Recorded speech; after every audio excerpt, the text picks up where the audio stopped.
माझ्या तोंडात रुमालाचा गोळा कोंबला आणि जबरदस्तीने उचलून घेऊन मला तो नाशिकला घेऊन गेला आणि आणि गेले 14 दिवस माझ्यावर माझा शील भ्रष्ट केला मुन्ना. त्याच दिवशी तुझी बहीण मेली रे मुन्ना. त्याच दिवशी मेली. आज सत्य पहाऱ्यावर त्याने मला इथं मुद्दा म्हणून सोडली.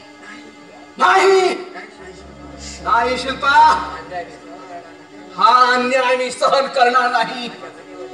माझ्या बहिणीवर झालेला अत्याचाराचा सूड घेणार.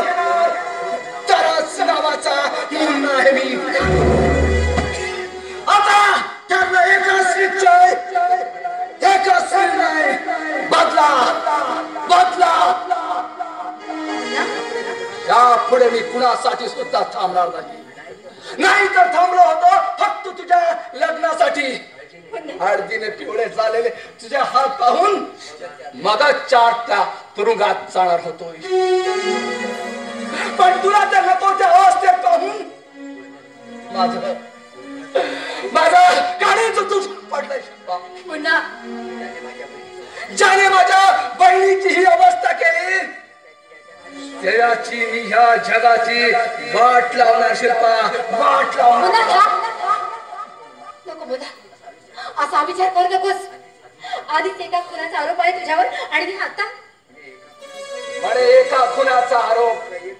अगं एक खून केला तर फाशी आणि 100 खून केला सुद्धा फाशी. म्हणजे शेवटी फाशीपेक्षा दुसरी सजा नाही या जगात. शबीला संपवला हाताच्या साऱ्या नराधमाच्या नरेशचा. नाही बोला, पाळी आली. ही कीड चिजून टाकल्याशिवाय हा एरिया शांत